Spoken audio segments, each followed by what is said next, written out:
here. My husband enrolled in the Marine Corps and now is in the fire department, and he's traveled on USAR and UN teams and stuff. So I firmly believe that there's different paths for everybody that can still be successful. It's all about following your passions and setting those goals to be successful. So we're going to have Ms. Suazo start and talk about NOVA and Pathway, and she's going to touch on financial aid.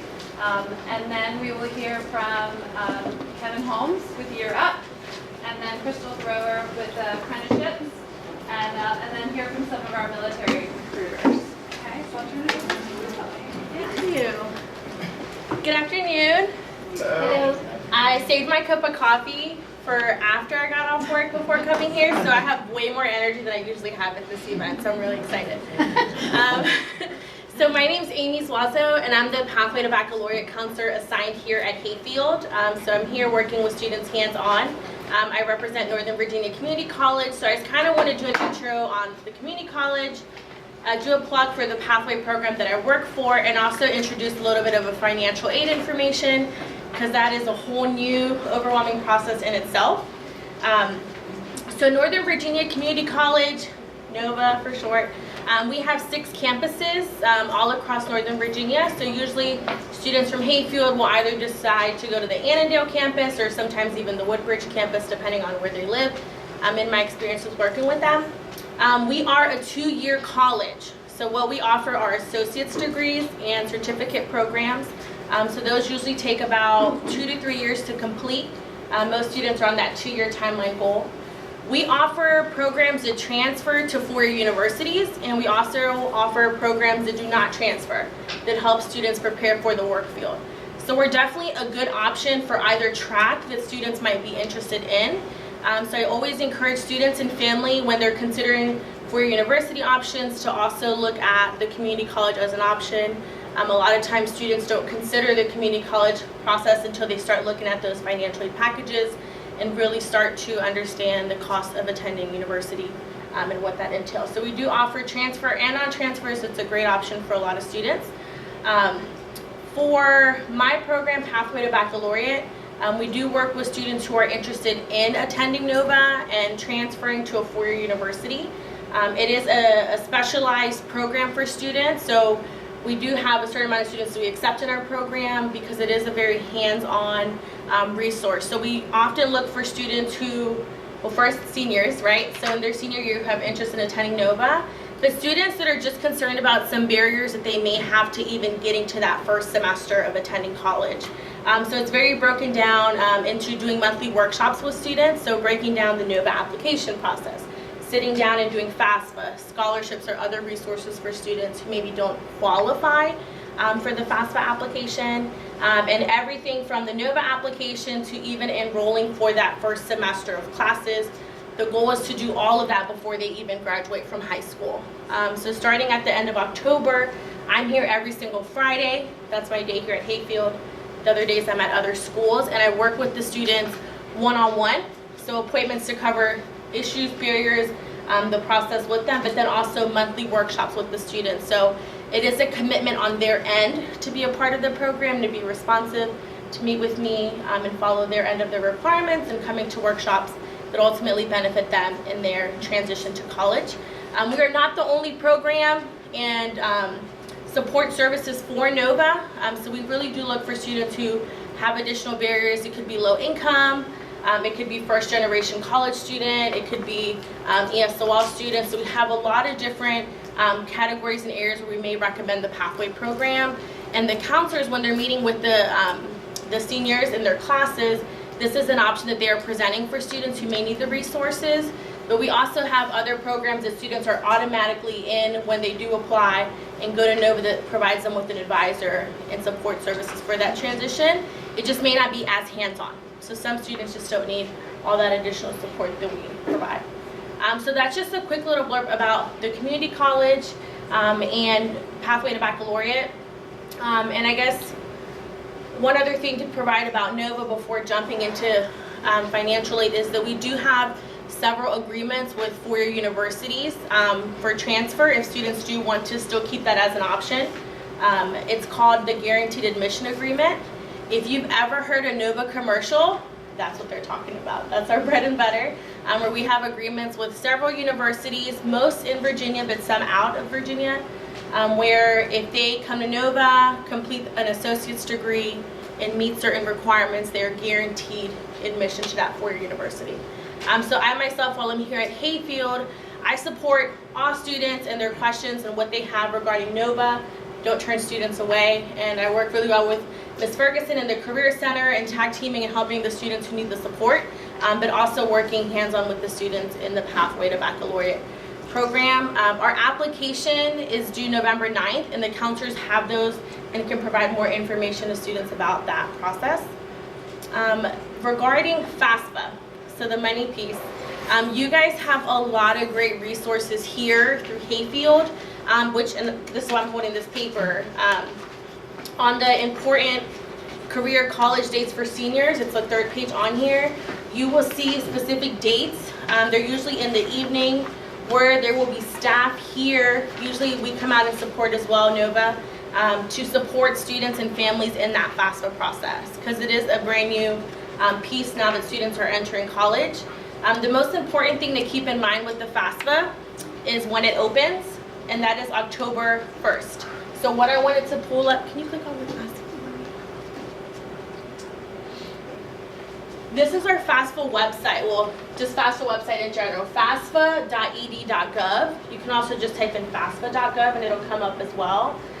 This is where families can go to get information about the FAFSA. They have really great pages on here where it'll tell you everything that you need to even start the FAFSA process, the documents.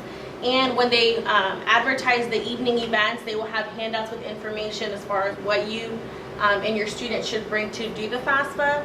It opens October 1st, which is really soon. Doesn't mean it has to be done on October 1st. It is open then and through up until the student actually starts college. The sooner you do the FAFSA, the better, because there is some money offered through the state of Virginia, which can be first come, first serve. So the students who apply early can have access to that.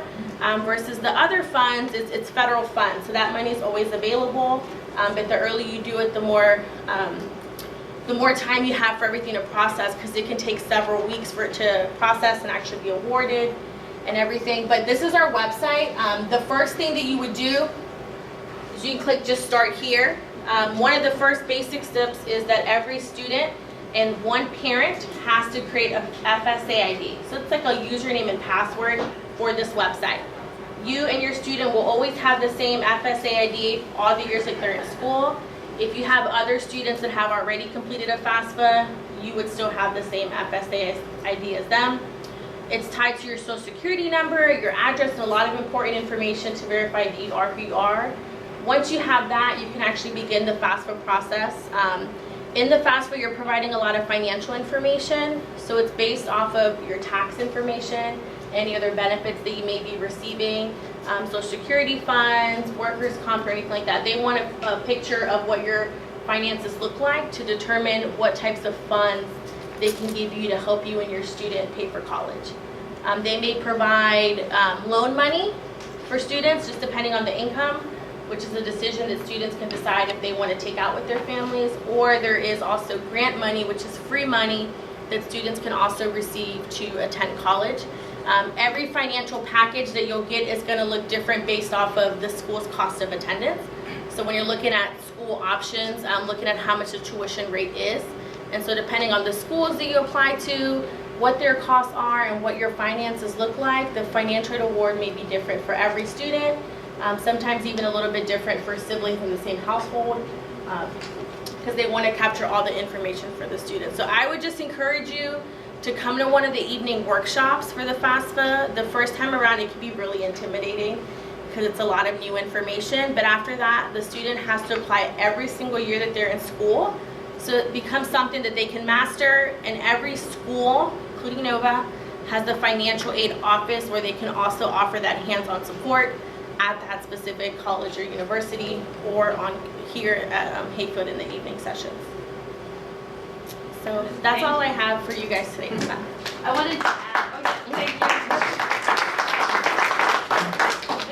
In the packet, there's a handout with Ms. Rousey's information, who's our financial aid champion. And on the back of that is a list of all the documents that you need to fill out the FAFSA. So if you gather all of those documents before you sit down to do it, then you'll find that, find that you're prepared to get through that document. And now that you mentioned the packet, there is a flyer for our Pathway to Baccalaureate program in here. So the students that we recruit, and then on the back end of it is the date for our information session. So if it sounds like something that you might be interested in or want to encourage your student to attend, it's going to be on Tuesday, October 2nd. I'll be in the Career Center presenting the information about the program to students to see if they're interested and go over that application process and the support that our program offers. Did you talk about once they get to the campus, the support? No, I can go ahead and add that. Did you have a question? Yes, I have a question about this session on October 2nd. Is that just for the students? Yeah, it's for the students to get some information about the program. I'm always able to meet with parents as well if you come to the school on the day that I'm here during the school hours as well. So I can provide information or do a phone appointment. What you mentioned was the Pathway program. We work with the students hands-on in their senior year to help them transition. But we don't disappear after that. After that, I go back to the campus over the summer, continue to support the students throughout that time. And once they start their semester at Nova, we hand them off to retention counselors, and those counselors work at the campus year-round. So the students continue in the Pathway program every single semester that they're enrolled at Nova. We have holds that go on their accounts that require them to meet with us every single semester before they can enroll or do anything in their account. So it still continues to be hands-on until they transfer or they graduate. And we also have a Pathway counselor that works at George Mason. So we do have a large number of students that transfer there from our program and from Nova in general. So those students can continue working with the Pathway program at George Mason if they'd like. But students stay in our program until they tell us they don't want us anymore. So we are there to support them. Did you say you're here every Friday? Yes. And then you have a monthly workshop on Fridays or some other day? So my day only here is going to be on Fridays. Once we actually kick off the program, which is in January, because we have to receive the applications by November, make admissions decisions for our Pathway program. For the students that are admitted, we start monthly workshops in January. So that would be with the group of students. We usually do different blocks throughout the day, so students have different opportunities to attend and can decide which classes they can miss some time in. It's not a full period, but it's usually about like 30 to 40 minutes of their period. But it's always going to be on Fridays since that's the only day that I'm here. I do have students that go to other high schools for specialized programs, and we always find a way to work around that as far as like individualized meetings to cover the information. Yes. Just real quick, what is the GPA requirement once they do the 2 years at Nova to transfer to the 4-year? It's really going to depend on the school, and a lot of our responses are it depends because it depends on the major and the school. Our guaranteed admission agreements that we have with over 40 schools, they're always going to have a specific GPA requirement. Those really range from a 2.0 to a 3.6, just depending on how competitive the school is. So let's say Radford could be like a 2.5, Mason 2.85, JMU 3.0, Tech would be higher, a little bit of 3.4. The GPA to students, when I tell them that, they're like, wait, what? And because it's not as high as what's required when they graduate as a senior from high school to be a competitive applicant. And I remind them that the guaranteed admission agreement is after you've earned an associate's degree. So you have completed 2 years of college coursework, and that is the final GPA that they want you to have. So it's very different than the academic rigor of their high school courses. But that's the range, usually 2.0 to about a 3.6 for those schools. All right, thank you so much. Thank you so much. She's going back to the auditorium, and then you may be able to catch her afterwards as well. So thank you for running both places for us. Thank you. So we are going to turn it over to Kevin Holmes with Year Up in just a second.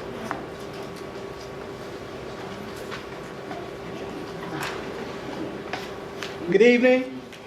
You want me in front of the camera? Hey, your call, man. I'm out. Your call. I feel like it's so far away, but I didn't get a haircut today, so I wasn't prepared to be on camera. Well, first of all, thank you all for having me here at Hayfield. today. My name is Kevin Holmes, as mentioned before. I serve as the recruitment manager for Year Up National Capital Region. Year Up is a nationwide workforce development professional skills training where we train young adults ages 18 to 24 that have graduated from high school. And honestly, they have all kinds of things going on in their head. They may want to go into a pathway of higher education. They may want to go directly into the workforce. Our goal is to really bring out the student's best authentic self, their ability to gain professional skills that will allow them to transcend regardless of the industry that they're in. We teach them how to dress. We teach them how to present. We teach them how to present and negotiate salaries. We talk to them about their brand, how to develop a LinkedIn page, how to ask for an interview. The goal of our program isn't necessarily to kind of sway students one way or another. I can say that 89% of our students that graduate in our program, they do go on to pursue higher education after Northern Virginia Community College. I can also say that 54% of our students that graduate from our program within 1 year's time, they're making on average $27 an hour in 3 high-demand industries: cybersecurity, information technology, and business. I've been in higher education for 16 years. I've worked at 4-year institutions. I've worked at research institutions, HBCUs, online institutions, and Year Up does a fantastic job of combining theory and practice. We got a lot of great students from Hayfield this year who just enrolled in our program.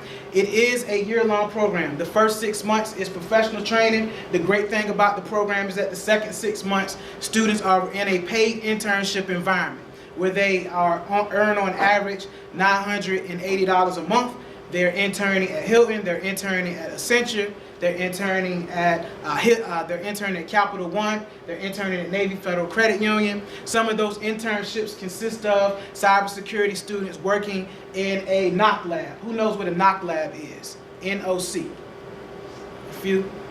Network Operating Center. And so we have students that are penetration testers, and they are looking at the network of a Fortune 1000 company and all of the activity that's going on over that computer network within that company to make sure that the network is secure, to make sure that employees are establishing best practices, ensuring that all of their data is encrypted and secure.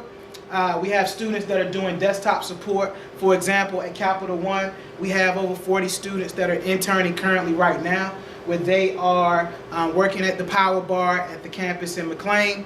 They're also doing help desk support for the executive level employees within the Capital One environment. We also have students that are doing business, and they're focusing in project management and logistics with Accenture. The goal of our program is designed to ensure that students have a pathway one way or another. What brought me to the organization is that we work with a lot of students from a wide variety and a diverse environment. So students that may come from lower socioeconomic backgrounds, students that are first-generation college students, students that have just immigrated and come over to the United States as well. The program is 21 locations nationwide. We have 3 locations here in the National Capital Region. We have a great partnership with Northern Virginia Community College. The best part about it is that we pay for 30 credit hours that's applicable towards a student's Associates of Applied Science degree at Nova. In business administration, in cybersecurity, as well as in information technology. While students are also taking classes at Nova, they also earn a weekly education stipend of $50 a week. The program in itself is high support, but there's also high expectations. Students have to come to class and come to work every day dressed like me. Like I mentioned before, we're going to teach them how to dress and how to conduct themselves in a professional setting. Students will not only earn a stipend, but they're also going to be held accountable. If they're late to class, if they're late to work, they earn infractions. That means that $50 a week stipend could turn into $40 a week or $30 a week really, really fast. Because there's an investment in our program, the cost is, there's no cost to the student. We are funded by way of our corporate partnership. So every seat in our program is $36,000, meaning that Capital One has invested in us and they believe that we're training the next generation of talent. It's less expensive for Year Up to train their next generation of talent than it is for them to train them directly. And so we are a nonprofit organization. We've been in existence for almost 20 years. We started in Boston and kind of worked our way down the East Coast, worked our way down the West Coast from the Bay Area to Southern California, and we just recently opened up a site in Dallas, Texas as well. I can honestly say that our students are doing some phenomenal things. I have a coachee who meets with me one-on-one on a weekly basis that graduated from Hayfield this past June, and our weekly conversation is around time management. And so my student says, well, yeah, I have this amount of time to binge watch and play video games every night. But 2 weeks ago, he was late to program 3 times. And so that $50 turned into $20 really quick. And then he's asking me, well, what did I do wrong? Well, one, you got to stop binge watching television. You have assignments that you need to do. And so treating his time just like he treats his bank account. And so we're working through that process now. So he's gaining some, it's taking some adjustment, but he's learning a lot in this process. And he just learned how to tie a tie. So, and believe it or not, a lot of our young adults that graduate, they want to shake your hand like this. How are you? They're looking at the ground. It's not a firm handshake. And so basic things that as professionals we take for granted, our young adults aren't getting that training necessarily in high school or in the part-time work that they're doing. And so Year Up is a great program that will allow students to explore college further, to explore careers, but most importantly, to become the best professional that they can be. I have a brief video that kind of gives you the gist of it. This video is great because our Providence, Rhode Island location, they just celebrated their 1,000th student that they graduated from the program. And so this is from a student's perspective of what it's like to go through Year Up daily and also see what the outcome is. And then I'll answer a few questions before I hand over the podium.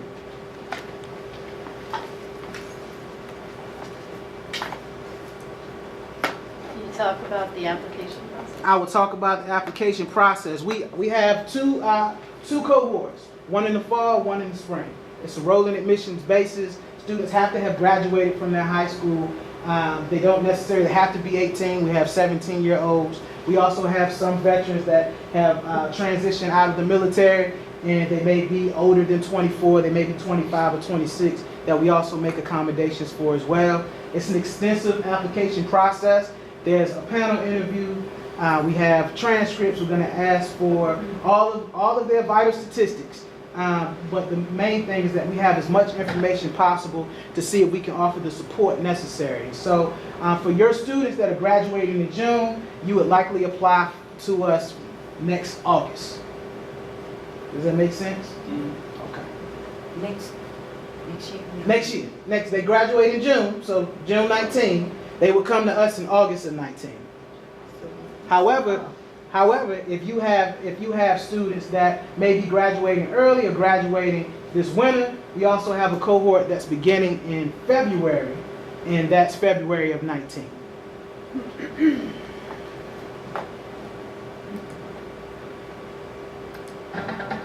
Oh, that's nice. Okay, the volume is here. So you want to be part of Class 25. You know, you'll have to be fully committed. It's not going to be easy. There's no halfway to this. Are you willing to put the work in? You can probably guess what happens here. I said yes. We all did. But there's something not so obvious, not even to us at the time. All that work ahead. Will it be worth it? Orientation with the Year Up staff and my classmates. That's Emmanuel, Stephanie, Mike, and that's Julia. I learned the rules. Don't be late, go all out, stay hungry. Easy enough. 2 weeks in, first presentation. I could use a little more practice. And will. I'll kill it next time. We built a computer today. Who knew I could do that? Now, my mentor does. Pop quiz. Nothing like being prepared. Plus, Eric's my study partner. Got an A. Next time, A+. Group projects begin. With extra shifts at work, gotta find the time. But if there's a will, you know the rest. Group meeting. Presentation day. Killed it. Studying, final exams. And just like that, classes are finished. I'm out. Internships begin. Where you off to? U.S. Trust, Bank of America. Citizens Bank. Ocean State Job Lot. CVS Health. Neighborhood Health Plan. And you? Lifespan. Oh shoot, gotta go. As an intern here, your success will depend on the work you put in. Let's do this.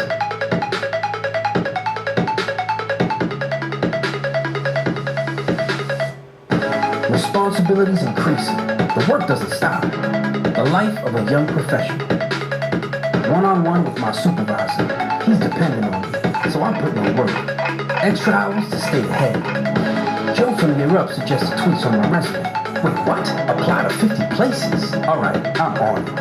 Internship, second job, home at midnight. Head down, but not for long. Get up, coffee, intern, eat, work. Work. The next day, do it again. Suit and tie is on.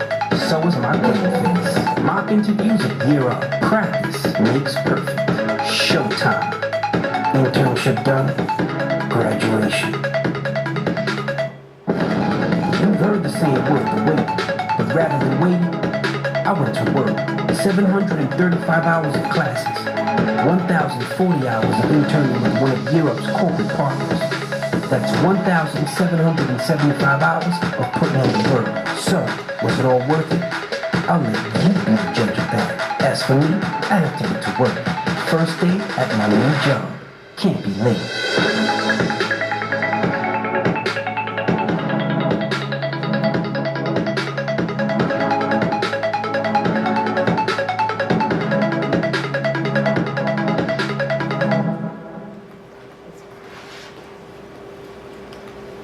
So in a nutshell, it's not an easy ride, but well worth the wait and well worth the work, especially for you parents that want your children to be as independent as possible and get out of your house. Europe is an excellent tool that you can utilize. To get the application started, you can go to europe.org/apply, have your student fill out an interest form, and that kind of begins the process to get in our pipeline for our upcoming cohorts, both in the spring as well as in the fall. I have a few flyers here at my table and also some in the lobby as well. Any questions before we move on with the program? So, Kevin, you're saying that, but this is limited to cybersecurity, IT, and business, right? Cybersecurity, IT, business, at our Arlington, Crystal City location, sales, as well as software development. Yep, so if you have students that are interested in the liberal arts, we may not be a good option for you, but if you have students that are interested in anything IT related, I would certainly consider Europe. Yes, ma'am. So how many apply, how many get in? You generally will take about 35% of our pool every cohort. And so, for example, we had 260 students in our pipeline. We had a class of 80 at the Woodbridge campus of Nova. So to kind of give you all a gateway into a look into the future, we're opening up a new location at the Alexandria campus of Nova. In the spring, we'll start with 40. The following fall, we will go to anywhere between 60 and 80.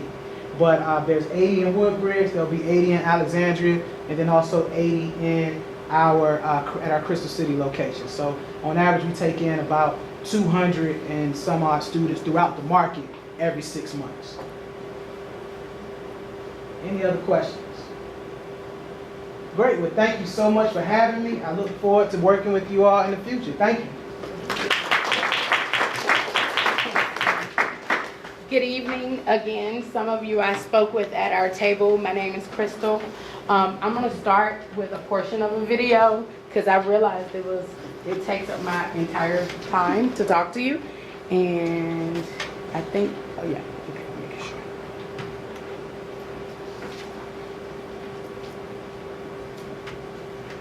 sure. Harvard University predicts only 33% of all jobs will require a 4-year degree or more, while the overwhelming majority will be middle-skilled jobs, requiring technical skills and training at the credential or associate degree level. A 4-year degree may have many benefits, but think about the people you know who, from an economic perspective, inefficiently spent time and money to get a degree that perhaps they didn't really need for the career they are in. The true ratio of jobs in our economy is 1 to 7. For every occupation that requires a master's degree or more, 2 professional jobs require a university degree, and there are over half a dozen jobs requiring a 1-year certificate or 2-year degree. And each of these technicians are in very high-skilled areas that are in great demand.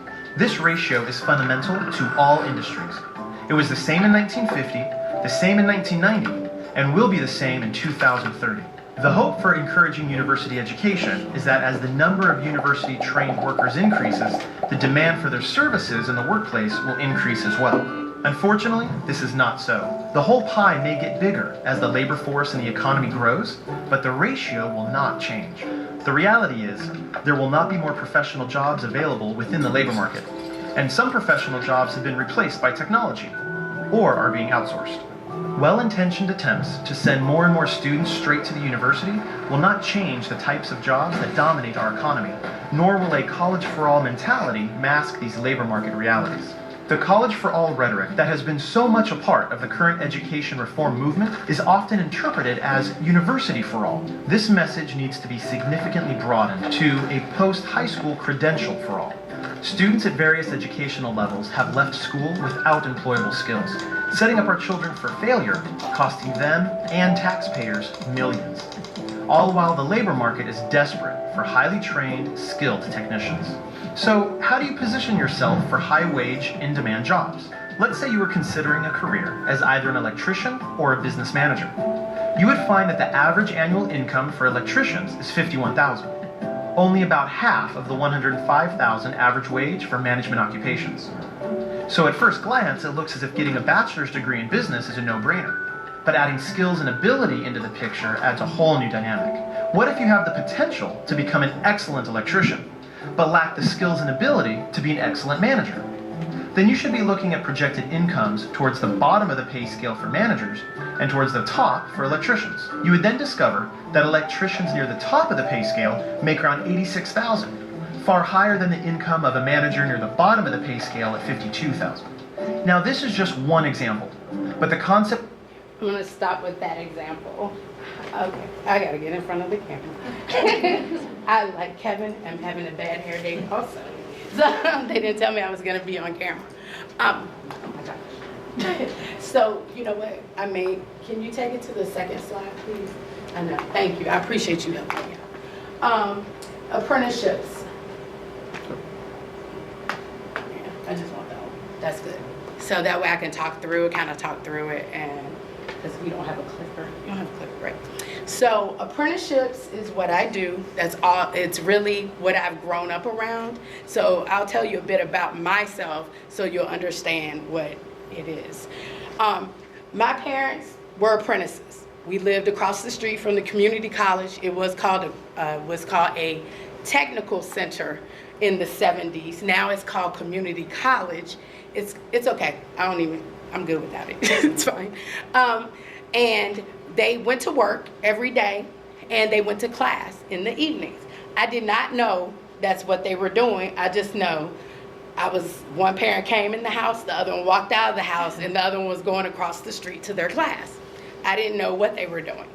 Now, 40 years later, I'm gonna say 40, that's nice, counting myself. I am an apprenticeship consultant. I've been doing this for 12 years, and now I'm a mother of the Generation Z. Those that are just like you all, those students that are looking to figure out what they're doing next. I told one mom, I haven't figured out what I'm gonna be when I grow up, so I very well may be an apprentice. Because I'm the one who went to college. My parents made me go to college. I was always told I would do better than them. But at the same time, I'm the one with student loans and 3 college degrees and a half of another one, and I work for the state government. Yet, I have the student loans, but my husband is a master electrician who makes probably $30,000 more than that $86,000 that they talked about on this screen. He was a registered apprentice. My brother was an apprentice. My other brother was an apprentice. My parents were apprentices, but I'm the one with the student loans that went to college, right? So I still pay my student loan bills, but everybody else has free fare of their money. So the joke of the house this year has been that my husband opened a consulting firm working with construction companies, but he started to turn tools because he didn't have any contracts, and he went back to being an electrician. Well, I went to work every day like I've always done for the 12 years, and in 6 months, my husband made 3 times as much money as I made. I'm just saying. So this happens often. So the students that we work with, this actually happens. I go see the high school students in the CTE programs that go to Edison, Chantilly, and all around this area, and we talk about this. Do any of you have CTE students at this point that visit Edison Academy, or students here at Hayfield that are doing automotive or any of those things? Okay. Do you mind asking me what class your child is in? Automotive. Automotive. Okay. So what we're doing right now is we have a youth registered apprenticeship program. The registered apprenticeship program is a learn while you earn program. You go to work every day. You are a hired employee. You get up for work just like that young man did on there, like we do every day. They have to go to work. They may not be as professionally dressed as your group, but they might have a uniform that they wear, and they go to class in the evenings. So our automotive classes for apprentices that we have, they actually attend Nova Alexandria for that classes. So what happens is they take the students from a lot of our employers that we work with, visit Edison or other academies around town, and they hire them because they come out ASE certified and things like that, but they know that they know what they're doing because the teachers here already have taught them very well. So what happens in this instance for his particular, for their child's, in their child's instance, I should say, they would actually have some of the schooling already done that they needed to do for an apprenticeship program. But if a student wanted to go into an apprenticeship program as an adult graduating 18, they may make anywhere between $15 to $20 an hour starting out day one when they walk into some places. Now I know this is crazy, but we are in Northern Virginia. We can't live off minimum wage here. That's the reality. And you guys want them out of your basement, correct? Okay. So, so what happens is they literally go to work and they go to school. Schooling is only related to the job that they do every day. You don't ever have to do any English or math or anything. I shouldn't say math. I should say English or history. I'm sorry. In regards to getting a college degree. So we all know if you're a college degree person, you know you took your gen ed and then you did the things for your major. But in an apprenticeship program, you're just focused on your one subject matter. And a lot of the employers in the industry pay for the classes for the employees. So basically, they're going to work, getting a check every week, making approximates of over $350 because minimum wage puts you at $300, and they are getting a free education in regards to what they're being employed to do. So they work with a mentor-mentee situation. So they work with someone who is trained in their actual occupation. That person works with them every day, teaches them how to do what they do. And then at the end of the designated amount of time for the occupation for that the state or federal government has said that they are a qualified individual, they graduate out of our program. So basically, the Youth Registered Apprenticeship Program, any student that is a CTE student can actually sign up to be a registered apprentice at this point if they have their parents' permission to participate. They can work at a local company who will have them there. They will work with a mentor that is suitable, of course, because they're kids, and they would go after part-time after school. They can work on the weekends if the company is open, and they can work full-time on breaks. So we work with the Virginia Department of Education to utilize this program. They can, and it's actually part of the Portrait of a Student, which is a graduation requirement that the class of 2020 is going to have to do. So the class of 2020, if you have younger students, will have to do some work-based shadowing or shadowing or have a job of some sort, internship, apprenticeship, youth registered apprenticeship, to actually graduate from high school in the Commonwealth of Virginia. So our program is designated as one of the 2 options. They're one of 8 options. We have 2 on the matrix. So what happens is they would go to work, do all those things, they get paid, and our hope is that the employer that has worked with them while they're in their student apprenticeship will keep them on after they graduate. So essentially, you could have your son or daughter, I don't know, I'm just saying, because there are girls in the automotive class, that actually could start a job now and stay at that same job for a few years. Not that they would want to, So would that be in high school? In high school.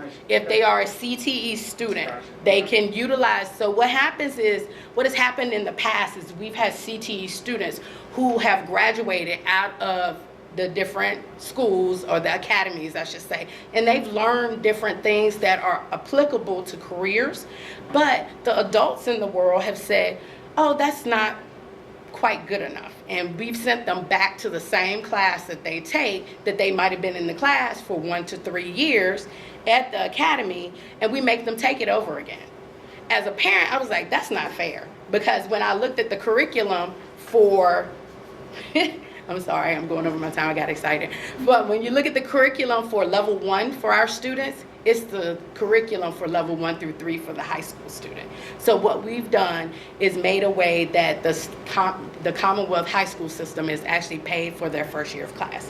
So, so there's an opportunity to learn on a job, lower long-term costs for a student, reliable next generation of workers because they're being trained by mentees, and they're the mentees for the mentors.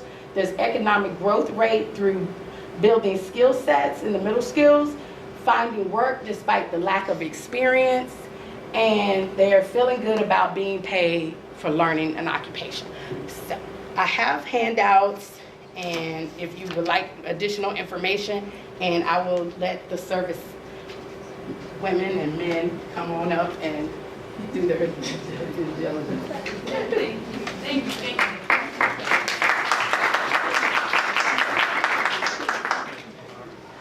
Good evening. Good evening. How y'all doing today?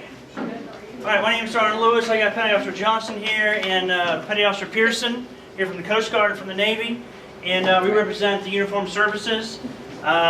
Basically, if you have a child that's even has an inkling thinking about the military service, either as a full-time activity or part-time activity, you owe it to yourself and your child to talk to different services, see what they have to offer.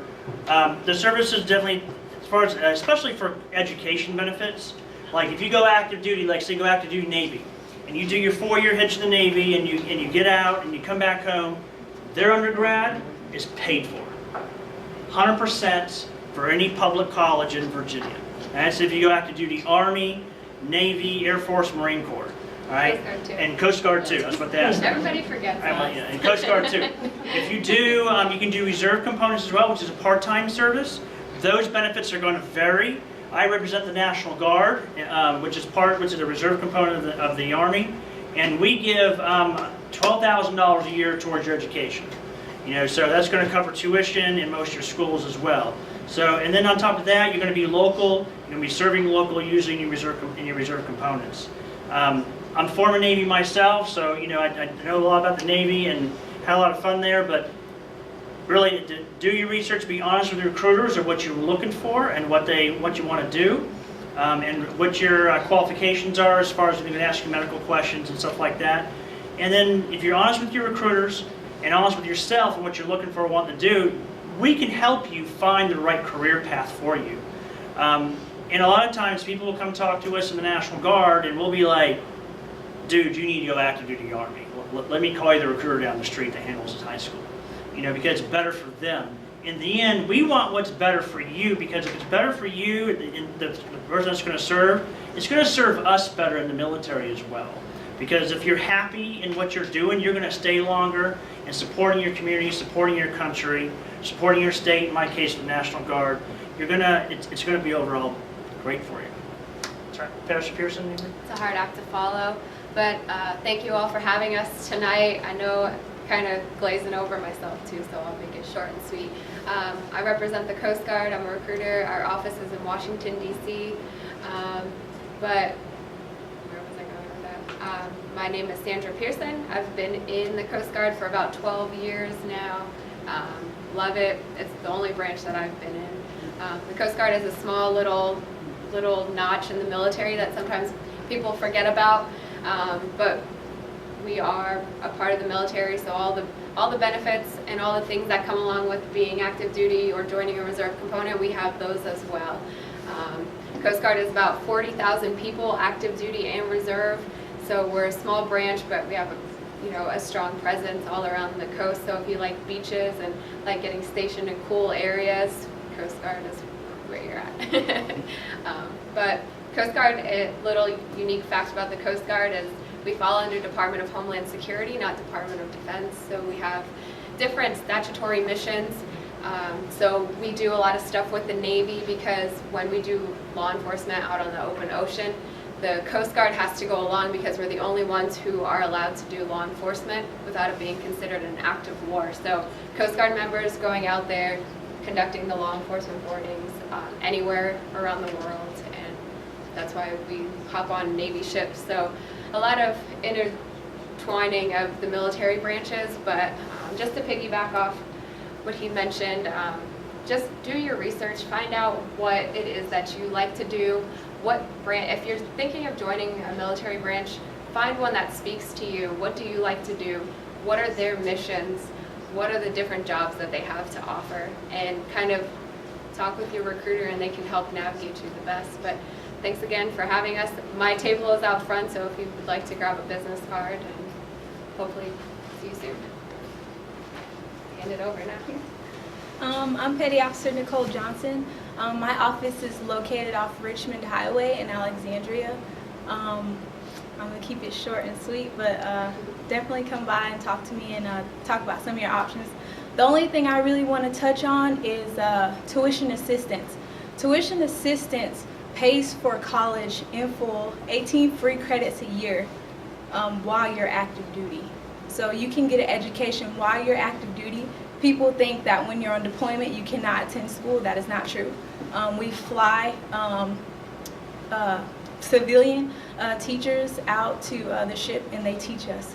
I attended school while I was on deployment last year, so it's definitely a do. And then that way you don't even have to touch your GI Bill until after you leave the service. So that's it for me. Have a good night, and I hope you stop by and talk to me. Thank you for your time.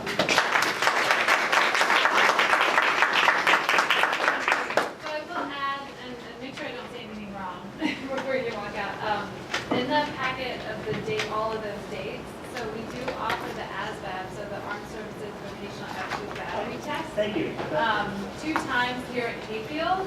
I've heard that it's easier to take it here at school. It's one thing, it's easier. It's a great, if someone's even thinking about taking military, even you got kids who are juniors especially, taking it now. They offer it 2 times a year, once in the fall, once in the spring. Take it in the fall, get it done with. And then that's, if you bring those scores to a recruiter, they can definitely look at, what you're eligible for.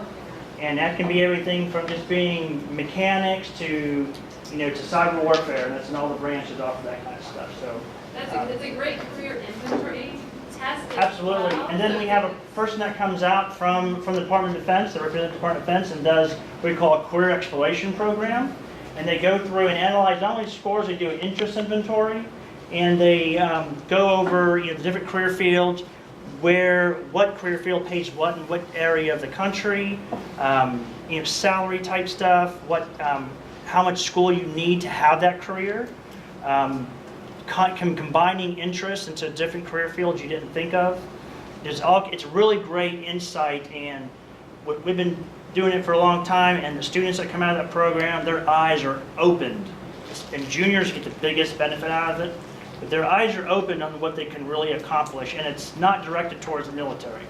Even though the ASVAB is a military battery, the career exploration program, we barely touch military in there at all. It is really about careers in that aspect of it. But we do highlight how the military can help out some of that, but it's really based towards the careers. Thank you. So those dates are in that packet as far as the registration is in October, and then the test is in November. And then it's about 3 or 4 weeks, and those scores come back, and they sit down and explain what those scores mean. So that's a great opportunity as well.